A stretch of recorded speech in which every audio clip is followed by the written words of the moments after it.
Hi and welcome to another episode of the rock, paper, scissors series that teaches you how to use C and implements rock, paper, scissors in every which way in the process of this.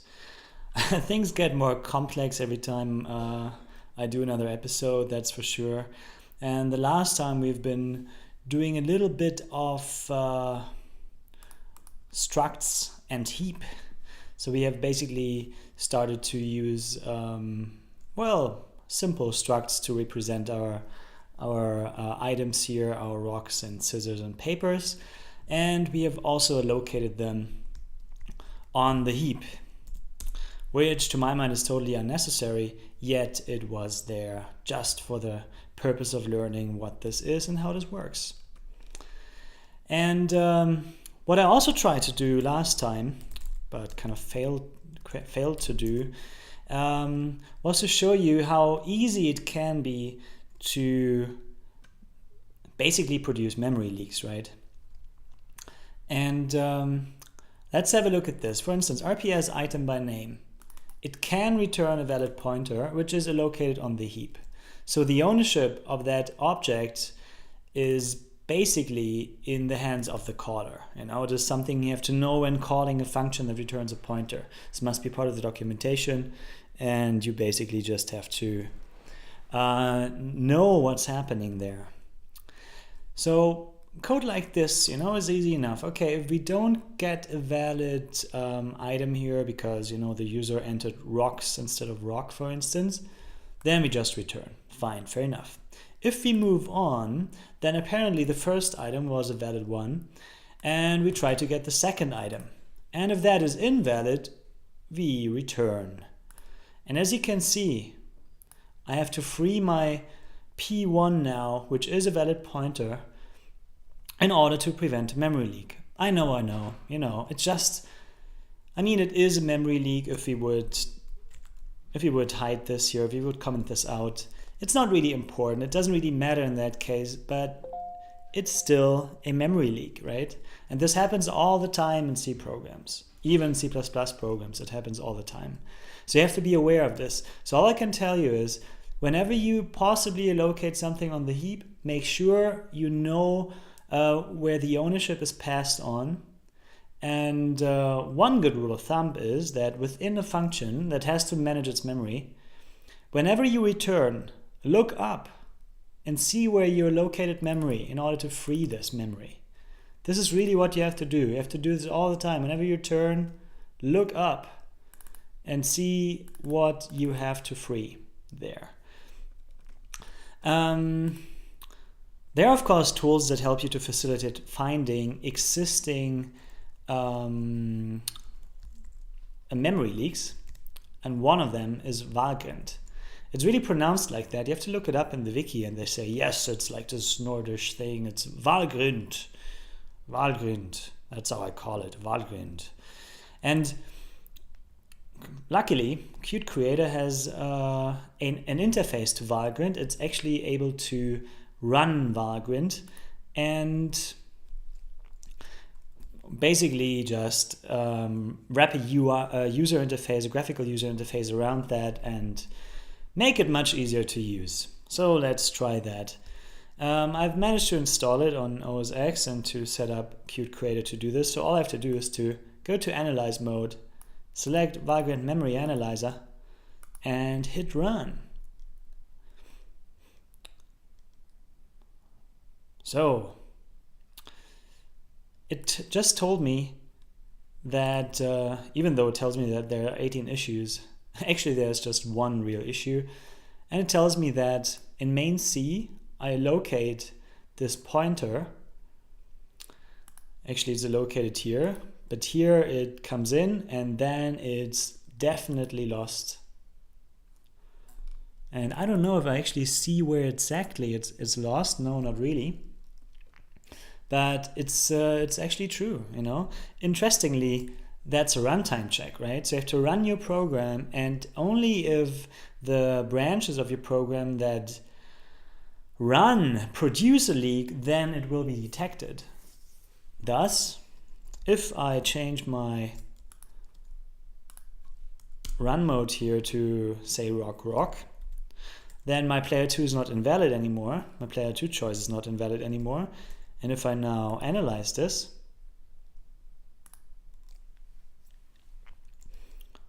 it should, well, did I really analyze this? Maybe not. It tells me that there is no issue, even if it's still in the code, right? But it didn't run, it didn't even get into this branch. So now there is truly no memory leak, because down here I free my pointers. So that's something important to realize. Valgrind is only as good as your test suite that runs it, because you want to run all the code branches through Valgrind to be sure it's working. There are static code analyzers that are actually able to see that obviously, well, if you return here, player 1 pointer is going to be leaked. There are tools like that, and you probably want to use them, even though I never used them in my life, so I can't really say much about that. Let's put this back in.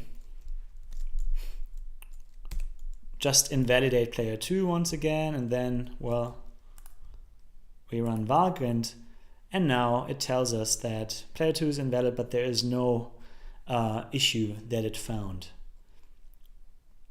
17 issues were found. I think it's some kind of parsing error or something. As long as the issue doesn't show up here, it's not really an issue.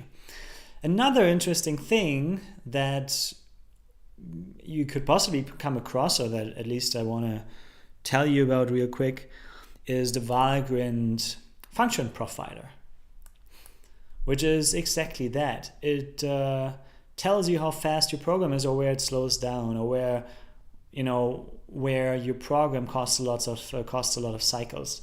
This can be really useful in case you have performance issues.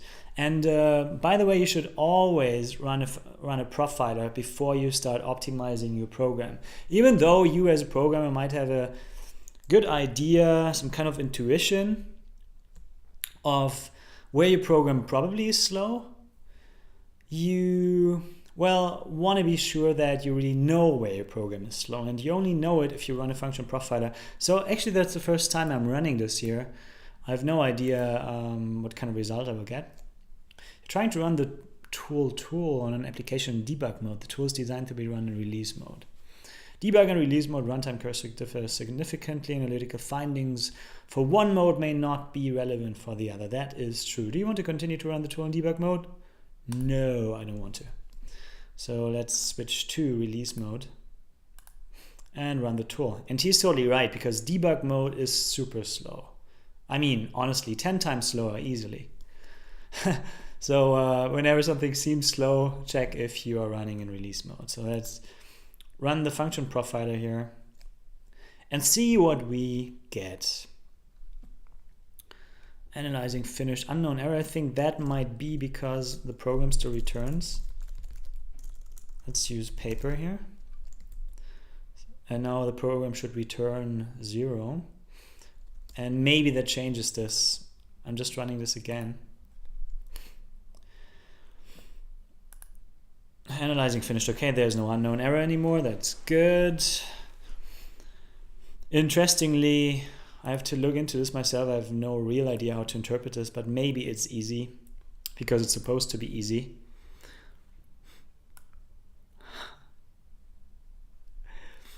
Amazing.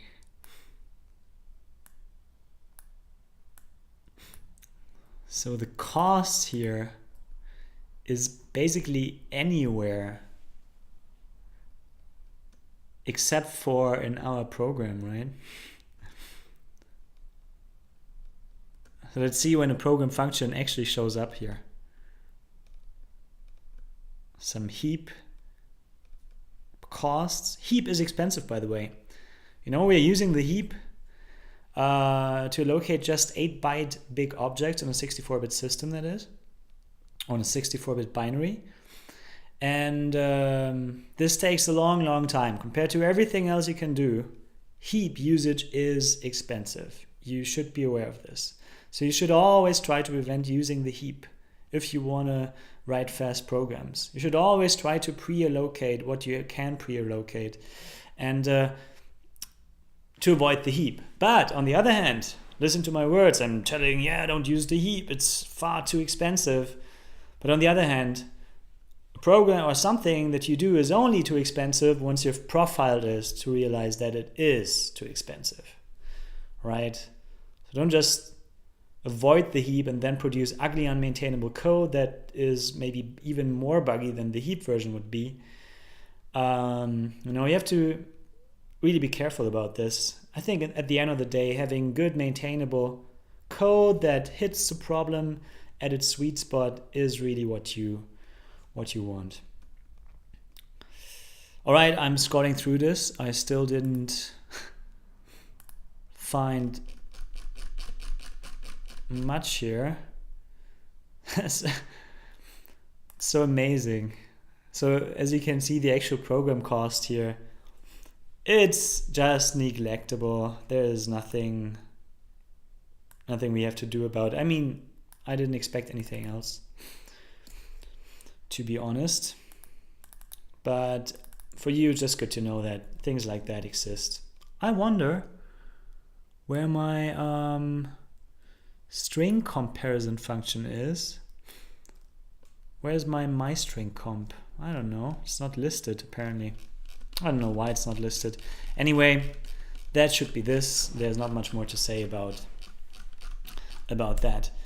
Next thing I'd like to talk about, or actually next thing I'd like to do, is how it would be if we would work around the heap in this case.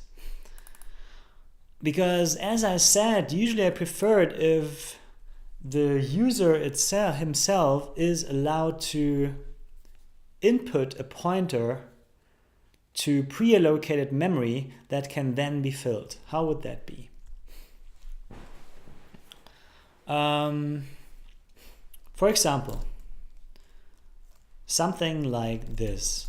If this takes an res item pointer, destination, which is the pre-allocated or somehow allocated memory that we can use to copy our item in there.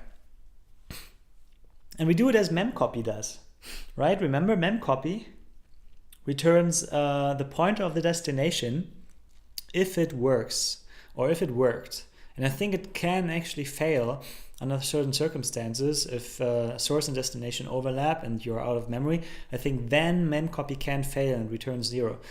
And we do it similarly, right? So now that the destination is provided here, I would so love to auto update the declaration here, but I forgot the hotkey to do that. Here, refactor, apply function signature changes, and there is no hotkey to do that. Not here at least. Destination, here we go. And now we do not allocate our own item anymore. We just put it into destination. And then we return destination. This is what we do. Similar to what memcopy does. Otherwise, return a 0 pointer and don't touch destination. The cool thing is now we don't use the heap anymore. This also means we don't have to use the standard library or import the standard library anymore. And that's pretty much it. Pretty much, because now we can actually pre-allocate our RPS items on the stack. And we will talk about the stack in a moment. But the stack is usually what you want because it's just, fast. RPS item P1, RPS item P2. And really I want to know now if I can do this. I have no clue. Is this valid? Or is P2 an integer then? Because if it's not specified, it could become an integer in C and in C++, and I'm always kind of unsure how this is. Usually I'm doing it wrong. That's something I can tell you. All right. As you can see, I don't use pointers here because I don't need to. But it's uninitialized memory big enough to hold an RPS item. That's the important point here. So I can just provide it with the address of, oh, that's a new one, the address of this item so that it gets a destination. And yeah, I just do it like this, result. If result is 0, then player 1 is invalid. Remove all the frees here, that's important. We don't allocate on the heap anymore. And then we move on. We have declared, or let's just say defined res already, so we can just reuse it and check for an invalid pointer. Here we provide the address of, that's important, address of operator. The address of, the memory address basically, of the memory location of player 2, of the RPS item of player 2. And what this does, basically the address of, you might have already thought so, it returns a pointer to that particular object. And this is really what we need here. Because otherwise we would try to copy an RPS item into a function that requires a pointer to an RPS item, which the compiler wouldn't allow because it doesn't make sense at all. All right. RPS match P1, P2. So here again, pointers are required, like so. And then we have our result. Nice, nice. Last but not least, we don't have to free anything. So in theory, that should already compile. It does compile. In theory, it actually works, and it does work. Unfortunately, there is no heap allocation done at all, and let's just analyze this. I have no idea what will happen. Oh.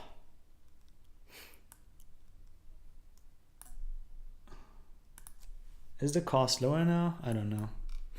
The overall cost, is there some sort of overall cost? Probably there is, and I just can't use this tool. And honestly, I don't even claim that I can use this tool properly because I rarely use it. But if you try to figure out what that means, I'm sure it will be rather straightforward for you to learn where your program spends most of the time. All right.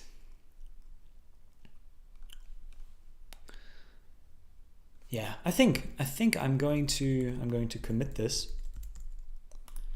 because it's a good intermediate state. And then we have a look at object-oriented, some sort of polymorphism, and how this can be implemented in C. Fair enough. 20 minutes time, roughly. Think if I am for 20 minutes, I might make it in time. So here we go. Removed heap usage favoring the stack. Oh yeah, we should talk about the stack first. I promised you that. So here we go. Basically, in any function that you have, whatever variable you declare here will end up using memory on the stack. And the stack is really like like the name says, a stack. So let's just say this is main, and main calls for moment RPS item by name. So that means that all variables that main defined are basically in this stack frame that says main. And when it calls RPS item by name, all the variables and whatever implicit memory that RPS item by name requires is put onto the stack. And the stack has a maximum size, that has a size limit. You can actually set this when compiling your program. So you could compile your program with small stacks or with large stacks, and this can be totally relevant depending on the hardware that you run on. You might want to have, usually renderers, for instance, they do have big stacks because lots of recursive functions are called there, like all the shaders that are called by arrays that are reflecting like 10,000 times from within your scene. That's where stacks of a megabyte and more per thread are not uncommon. You know, you can even set this at runtime. I think in case of mental array and even PRMan, that's the case. That is so. Because this is what happens really. You know, the reason that the stack is fast compared to the heap is that the stack is pre-allocated. You know, you have a fixed size of stack and you can just freely use this memory. And you know, it's just some computation that goes on to figure out how much memory a certain function needs and how that needs to be initialized and stuff.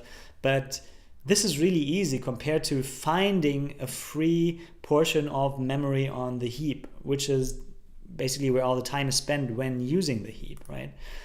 And this is why you want to allocate as much as possible on the stack, if possible. You know, some algorithms, they don't work well on the stack because they're too dynamic, sizes are totally unknown, and. But in this case,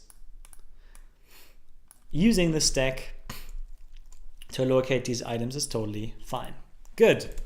That said, let's have a look at how we can make this a bit more object-oriented. And here a disclaimer. Let's start with a disclaimer. It's not gonna get prettier at all. Because, you know, we're totally over-engineering this and don't really get a benefit from doing so. The only benefit we have is that we learn how that actually looks like. Not to over-engineer a program, but to do some sort of objects in C. Okay, let's just say that, what shall we say?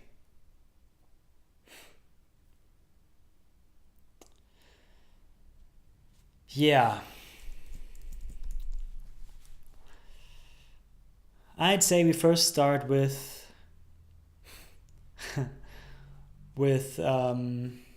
individual types. Let's define individual types let's define individual types for each valid item that we have.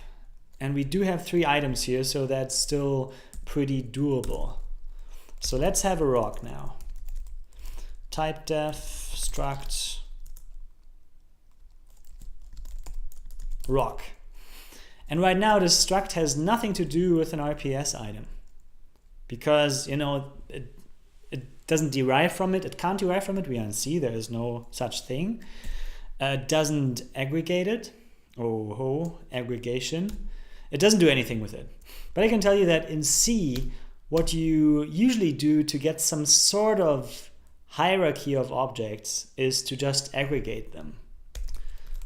So what if we would stuff an RPS item? Let's call it base item. Or let's call it item, because it is an item, right? What if we would stuff such an item into such a rock? Well, I think the interesting part is what happens to the memory layout now. Technically, a rock, if we have a pointer to a rock, we also have a pointer to an RPS item. Because both structs start at the same, basically at the same item. It's still the same. If you would just write this out, you would get the same structure, you know? Because this is really what happens. I'm just putting this here for you to visualize this. If we say RPS item is supposed to be the first member, then what we really say is that these members of RPS item are unrolled in here, into the rock. So the memory layout of a rock right now is exactly the same memory layout of an RPS item. This also means that we can use a rock as an RPS item. And this is the kind of, I know that this works, polymorphism that we can get in C. Well, polymorphism isn't the right term, I think, but some sort of hierarchy of objects. And you can keep aggregating them, and as long as you know what's in there, you shall be fine. You can then just cast these items into the respective type as you like. And if we remember, we do in fact know how these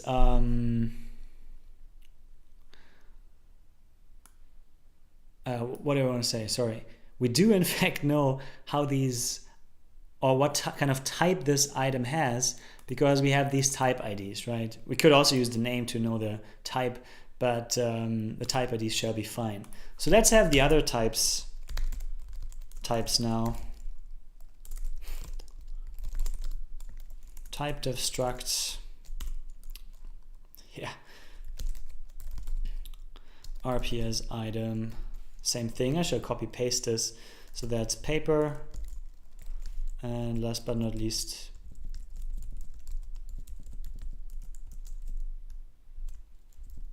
we have scissors.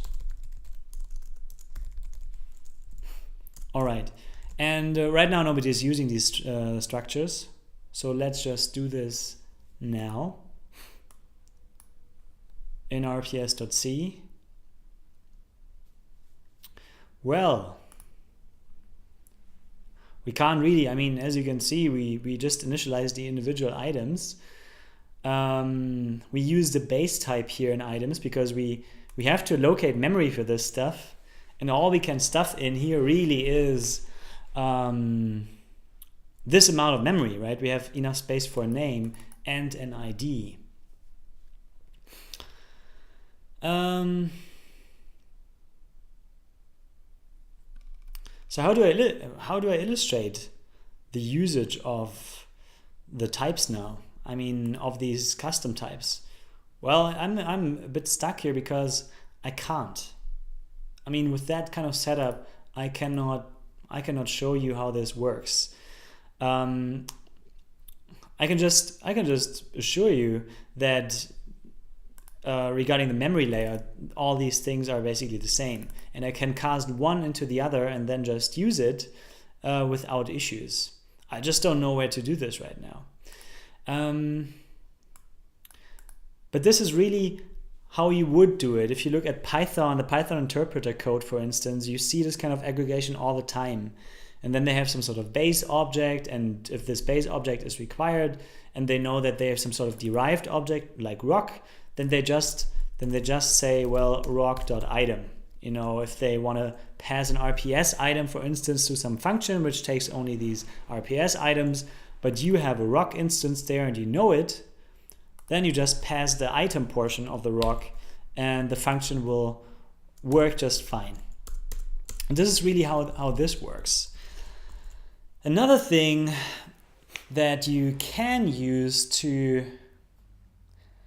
basically have different kind of behaviors per object instance is to store different function pointers.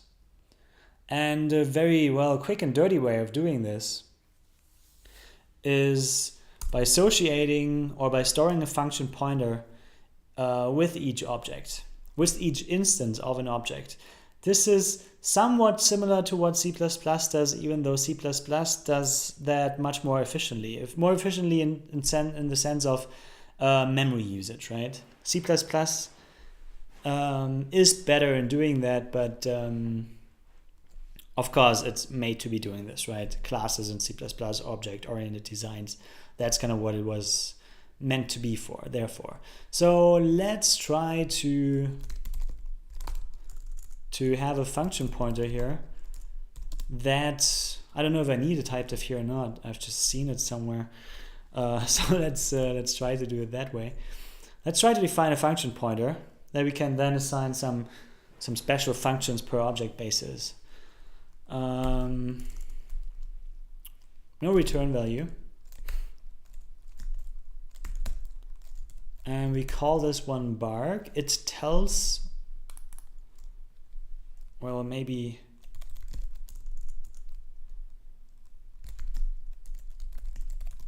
say you lost or something. And what it wants is file stream, and that's pretty much it. Just a file stream, because it's always good to provide file streams here. and not just to print to std out, std error, because file streams are much more versatile and provide the caller with more, well, options or more control, let's say. Where are file streams? Probably in stdio. I want to provide a file pointer. What kind of type is this? Show me. Oops.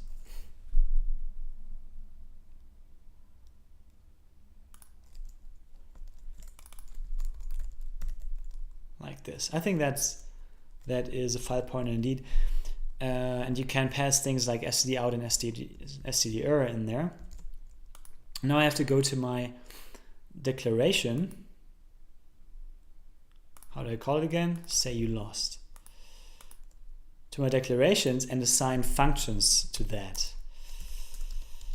And right now I just assign null pointers, which always works, because I still have to define these functions, right?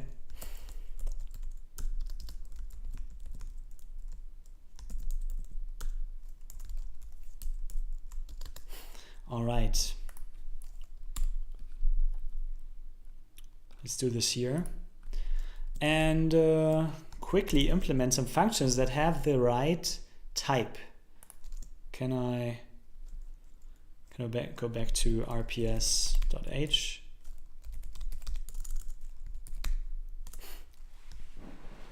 So it must be void, say lost, and then, or void name of some function, and then we provide a file. So let's implement this for the rock first. It's really easy. Oops. RPS rock lost.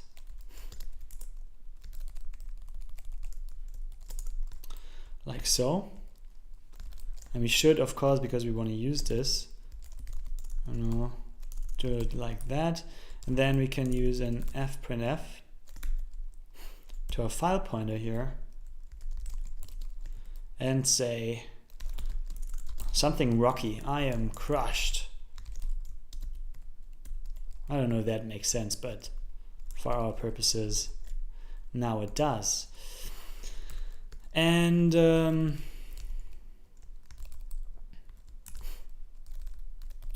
what would a paper say?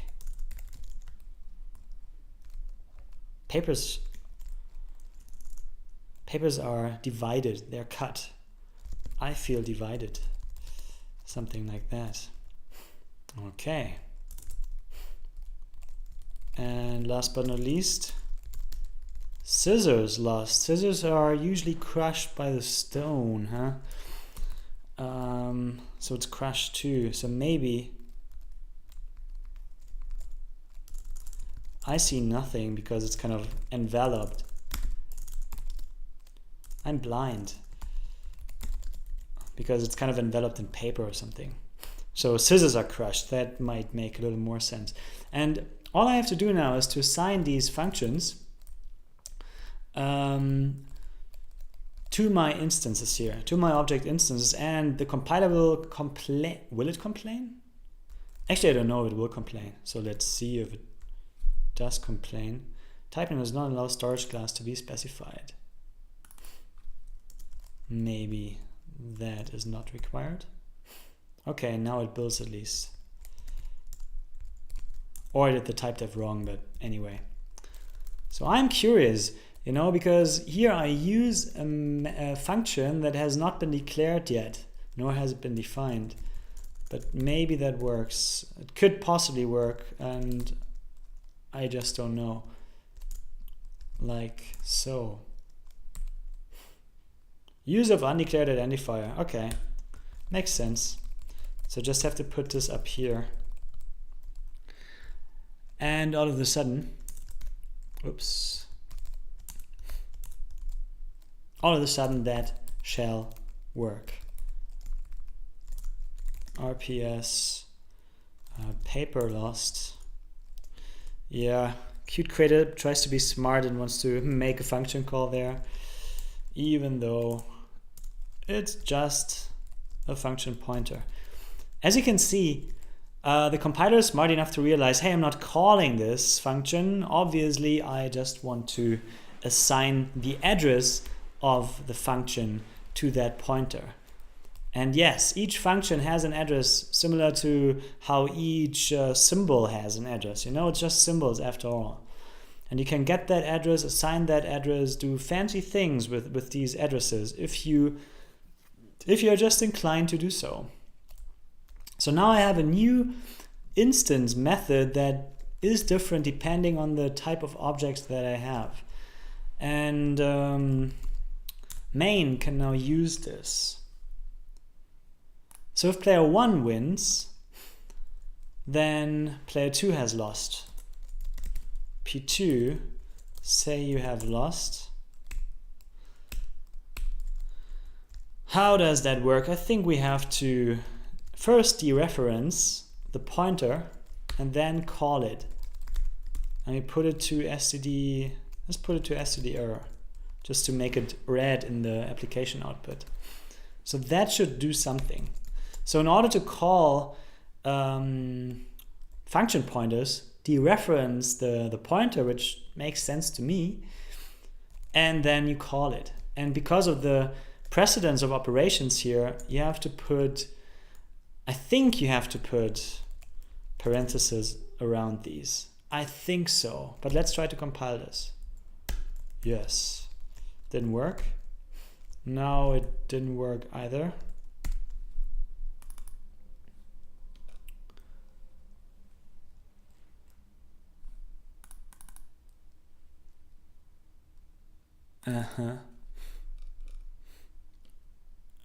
Did I mess it up that much that it cannot be compiled anymore? Oh, I think in rps.h there is a bug somewhere. Okay, these guys, I can just remove them. And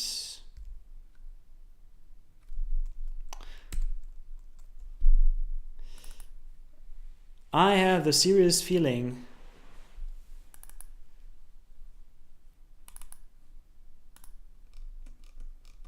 maybe I'm just, no, it's just part of this compile unit here. Where did I do this? Help me here. Oh, it kind of kicked away my, I don't know how that happened. Kicked away the case parenthesis here. Okay, so that compiles now. Let's see if the parentheses are required or not. They are required. Okay, as I thought. Some things are just intuition for me, but the operator precedence is indeed the way I thought it would be. Okay, so let's try the program. First we finish it. Now player 1 says you lost, and let's see what happens. I will just run this program now.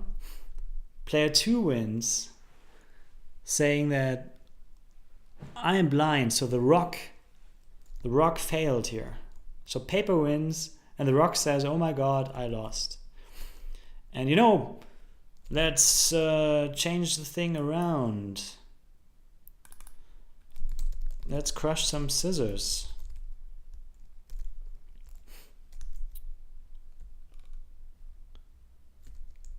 Ha! The break also got lost here, damn it. Player 1 wins, I'm crushed. Scissors are being crushed, and last but not least, paper is being cut. I feel divided. So as you can see, depending on the object that we have here, we have different functions that we can call. And that's quite nice to have, actually. Depending on the object that there is, you have different implementations of the same thing. I mean, that's polymorphism, right? We have a base pointer, just an RPS item, but it's actually different object types that we have implemented here. Even though C doesn't know about it, right? C just knows RPS items. And if we wanted to kind of add more functionality, we would have to add this all to the RPS item. But that's how it is, even in C it is like that, even though there are better ways to safely cast pointers from one type of object to another because of C++'s runtime type identification system. RTI, runtime type, RTTI, I think it's called. But C doesn't have that at all. Okay, 5 minutes left. I think that's quite a good thing. I'm feeling excited. I'm proud of myself now that I finally managed to stick within the time. But probably it's also because we didn't do so much. But to be honest, we did what we came to do. And with all the stuff that we've done so far, or learned so far in C, I think you are able to program pretty much anything. The rest is just using the runtime library, the C runtime library, or using other libraries that other people have written, or going really low level, maybe doing some bit manipulation there, but that kind of stuff you can practice that in Python, like how to deal with bits and bit flags and these things, and then just apply it much more nicely in C. So from that point of view, I think there's no need to keep going with that particular program in the C realm, because we have done it all. I mean, in the end, you want to do C++ programs and maybe do cute user interfaces, and staying in the RPS realm, I think we can just move over to C++ in the next episode and re-implement this with real classes and see what C++ has to offer us, in terms of programming paradigms and how the code changes in order to make this all work. And in that moment, I think the medium-term goal shall be to implement a graphical user interface that uses Qt to show us what the game is doing. Using the same game engine, by the way. So we will have two versions. We will have a command line version in C++, maybe even. Not maybe. We will have that. And then move on to Qt, to a Qt front end that shows a real window and things like that. And I think that sounds like a good way of handling things. And thanks for watching, and hope to see you next time when it's all about C++.